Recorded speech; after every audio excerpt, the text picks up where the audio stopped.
Yo, what's up? How y'all doing? Doing good. Hey, man, I had dinner at my mama's house Sunday after church. It was me, Mama, my two sisters, my brother Ray, my cousin Earl and his wife, and Uncle Cedric. Of course, Ced didn't actually make it to church. He just come by the house when he knew the fried chicken was fixing to come out. Right. So we all sitting there eating, and Earl goes, "Hey, Marvin, when you supposed to talk to them two white boys again?" I said, "Who?" He said, "Them two on the radio, Pete and Repeat." I said, "Well, John Boy and Billy have basically given me an open invitation. They say, come by whenever you got something on your mind." He said, "Well, you need to go talk about Chris Rock's mama at the Cracker Barrel down at the beach." Yeah, I knew this was going to come up. In case y'all missed it, Chris Rock's mama lives down near Murrells Inlet in South Carolina. Her and her daughter was in the Cracker Barrel down there. They got all hot because they couldn't get waited on. Talking about filing some kind of racial discrimination lawsuit. Earl goes, "See, that ain't right. Fine woman like that, she don't need to be disrespected. If I was down there, I'd have waited on her." I said, "Hold up, Earl. That woman on TV, that ain't Chris Rock's real mama." Earl goes, "Well, she fine. I'll wait on her anytime." Earl, one of these boys, he like to be in the conversation, but ain't got nothing useful to add. You know? Uncle Ced goes, "Here's a real problem. What does Sam Hell Chris Rock mama doing eating at a Cracker Barrel anyway? He rich. He done spent all that Pootie Tang money. Chris Rock got a hit TV show. His mama ought to be eating one of them high-dollar places like the Olive Garden."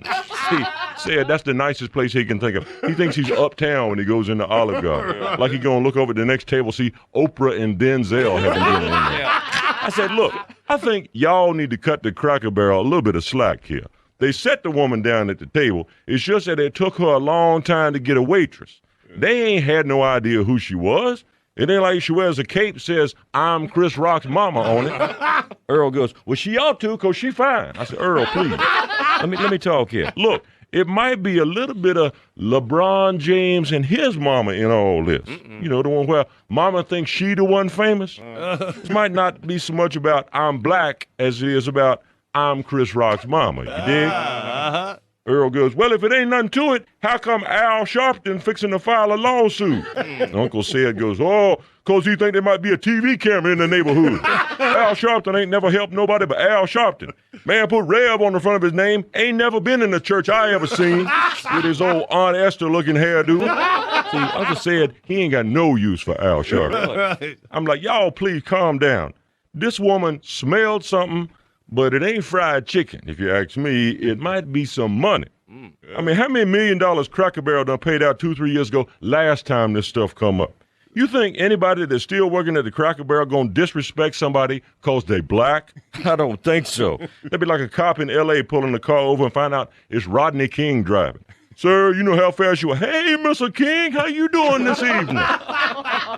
And hey, y'all have been to Cracker Barrel. White people have a hard time getting waited on in there. And the name of the place is Cracker Barrel, okay? Plus, even if this woman sue them and win the case, what has she really won? A bunch of free meals at the Cracker Barrel?